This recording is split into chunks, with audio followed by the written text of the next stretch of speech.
Hati-hati dalam mendownload aplikasi pinjaman online guys. Prosesnya yang sangat cepat bisa membuat konsumen terjerat utang dan menumpuk. Apalagi cukup susah menutup aplikasi utang itu guys. Bagikan konten ini ke teman kalian supaya jangan ada lagi korban-korban berikutnya. Jangan lupa untuk mendukung kami ya dengan subscribe dan berikan komentar kalian di kolom komentar.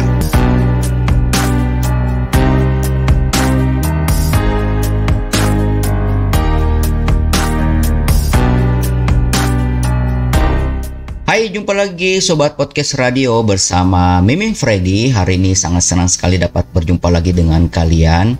Dan semoga kalian juga dalam keadaan baik ya. Terima kasih bagi sudah mendukung kami dengan tombol subscribe-nya.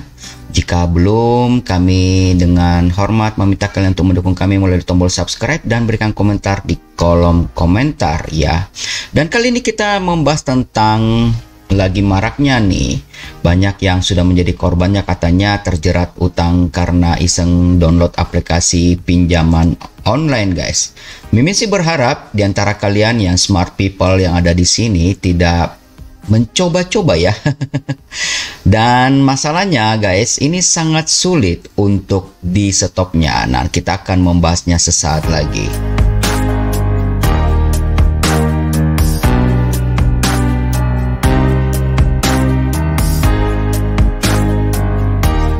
Ada sebuah cerita kami ambil dari media online yaitu detik.com. Jadi cerita itu diceritakan guys oleh salah seorang di surat pembaca di detik.com.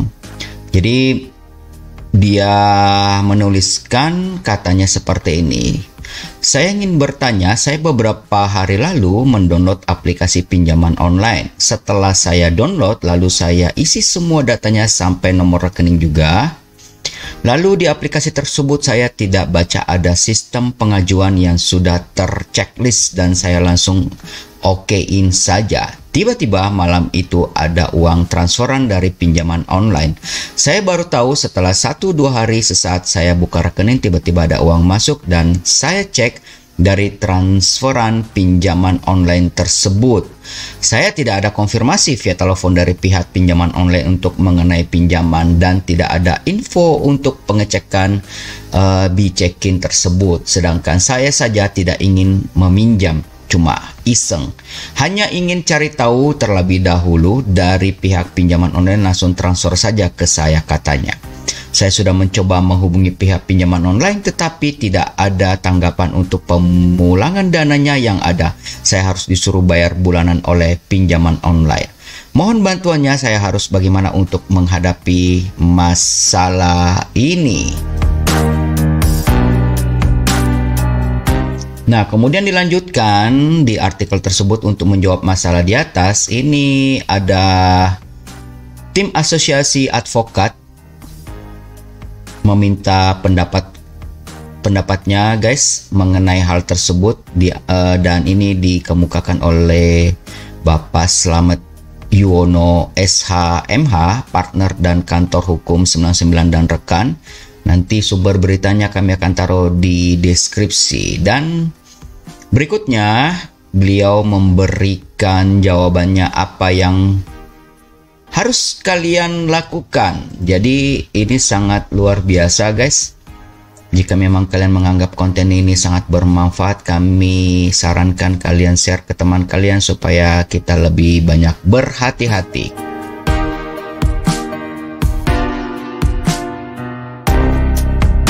Tanggapan dari kantor pengacara tersebut guys, dia mengatakan terima kasih atas pertanyaan pembaca Detik melalui Detik Advocate.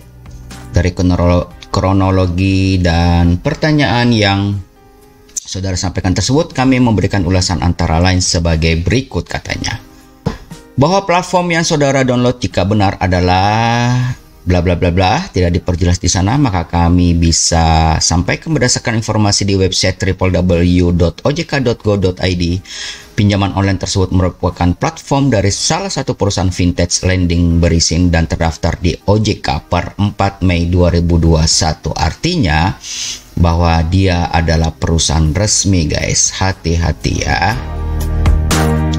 Dan bahwa setelah saudara mendownload platform dimaksud selanjutnya saudara mengisi semua datanya sampai nomor rekening, perlu kami sampaikan berdasarkan regulasi yang telah ditetapkan oleh OJK dan pihak penyelenggara fintech lending hanya diperbolehkan mengakses cemilan yaitu kamera, mikrofon, location pada handphone pengguna atau konsumen.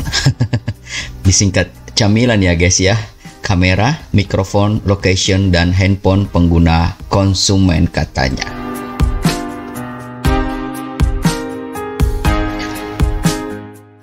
Hal ini bertujuan untuk meminimalisir penyalahgunaan data pengguna atau konsumen baik oleh penyelenggara maupun oleh pihak ketiga. Jika hal ini dilanggar, maka OJK bisa mengenakan sanksi sebagaimana diatur dalam peraturan OJK nomor sekian. Kalian bisa lihat nanti lebih lengkap di mana ya beserta sanksinya nih.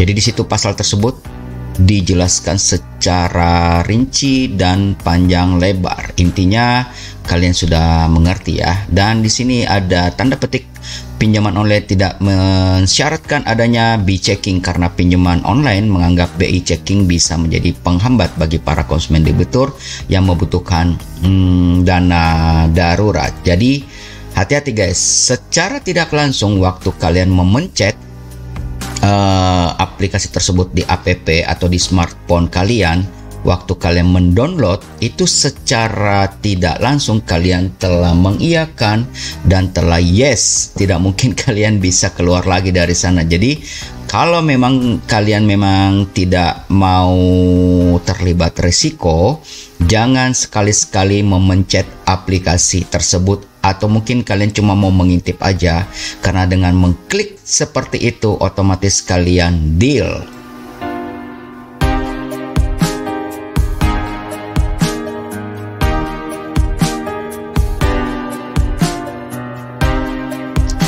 Nah, berikut nih langkah-langkah yang bisa ditempuh katanya jika memang kalian sudah terlanjur dan makin jauh ke dalam.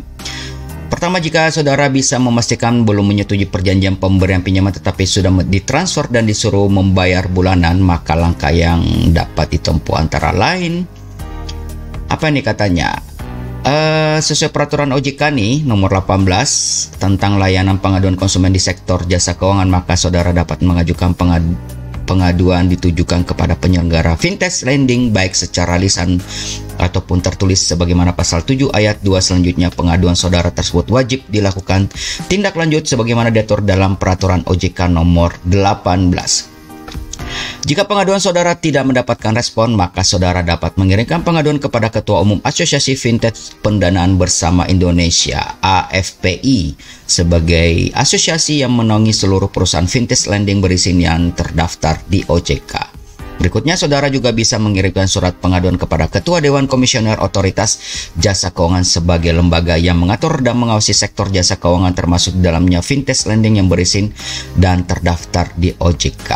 Dan langkah lain yang bisa ditempuh jika saudara menolak tanggapan pengaduan dan penyelenggara fintech lending dimaksud, maka bisa diambil langkah penyelesaian sengketa melalui pengadilan atau di luar pengadilan sebagaimana yang dimaksud dalam pasal 25 ayat 1, 2, 3 POJK nomor 18, POJK nomor 7 tahun 2018, dan panjang sekali guys. Nomor 2, jika saudara ternyata telah menyetujui perjanjian pemberian pinjaman, maka saudara telah menundukkan diri pada ketentuan pasal 1320 dan pasal 1338 KUH Perdata dengan konsekuensi harus melaksanakan perjanjian yang ada karena perjanjian yang dibuat mengikat mereka yang membuatnya. Jadi hati-hati guys.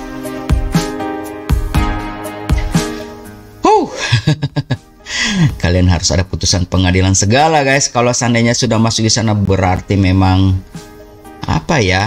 Aduh, amit-amit deh. Berdasarkan uraian jawaban di atas, kami menghimbau kepada masyarakat atau kepada kalian guys. Makanya tadi Mimin Freddy mengatakan silakan di-share supaya menambah pengetahuan kepada teman-teman kita untuk lebih berhati-hati. Tidak dengan mudahnya mendownload aplikasi atau platform pinjaman online dan mengisi serta melengkapi syarat-syarat yang diminta, karena persetujuan yang kita berikan akan menimbulkan kewajiban dan konsekuensi hukum guys. Apalagi jika yang kita download adalah platform pinjaman online ilegal, maka konsekuensinya yang kita terima bukannya hanya dari sisi hukum, tetapi konsekuensi lain adalah adanya teror, ancaman, intimidasi, penyebaran data pribadi karena beberapa korban pinjaman online ilegal memberikan testimoni mereka pernah pinjam di aplikasi ilegal dan sudah lunas, tapi kemudian secara mengejutkan di rekening bank ada dana masuk dan pinjaman online ilegal tersebut dan harus lunasi dengan jangka waktu tertentu. Jika tidak dilunasi, maka aplikasi pinjaman online ilegal ini akan menebar ancaman, teror, dan intimidasi.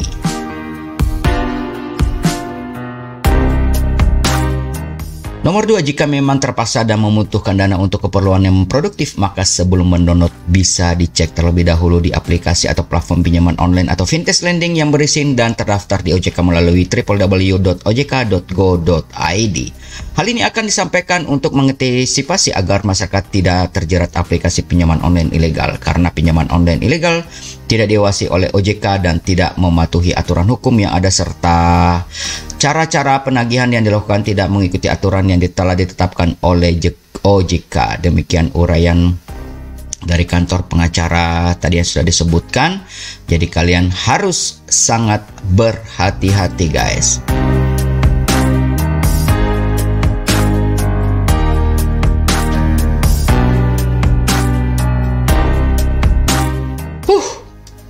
Panjang dan ribet, guys. Kelihatannya memang simpel, memang kalian membutuhkan dana yang memang kalian butuhkan mungkin, karena saking simpelnya tanpa kalian sadari hanya tinggal mengklik aja mendownload secara otomatis, apalagi kalau yang ilegal itu sudah deal sama dia. Jadi hati-hati, guys, karena tadi prosedurnya jika kalian ingin keluar atau terlepas dari jeratan tersebut, uraiannya cukup panjang. Kalian bisa memutar ulang video ini untuk mendengarnya, dan memang sangat berbelit-belit. Itulah jalan yang harus kalian tempuh.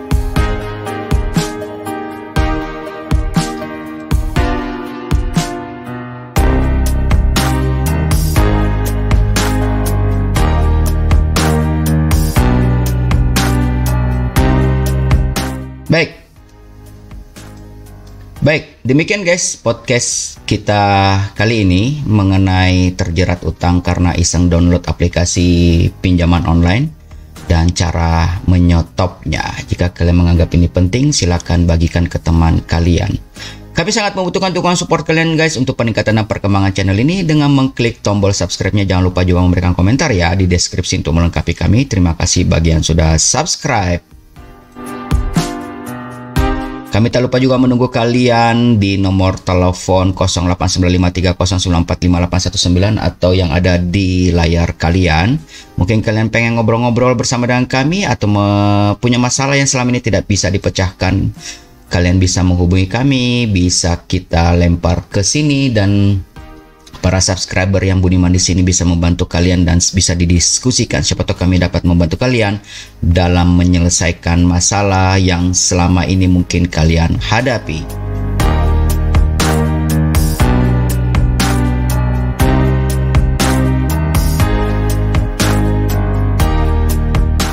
Akhir kata, Mimin Freddy mohon pamit. Mohon maaf jika ada salah-salah kata, guys. Koreksi dan idenya silahkan tulis di kolom di bawah ya. Untuk kemajuan channel podcast ini, tetap jaga kesehatan kalian, gunakan masker, cuci tangan serta yang cukup, olahraga ringan, menjaga stamina dan imunitas kalian.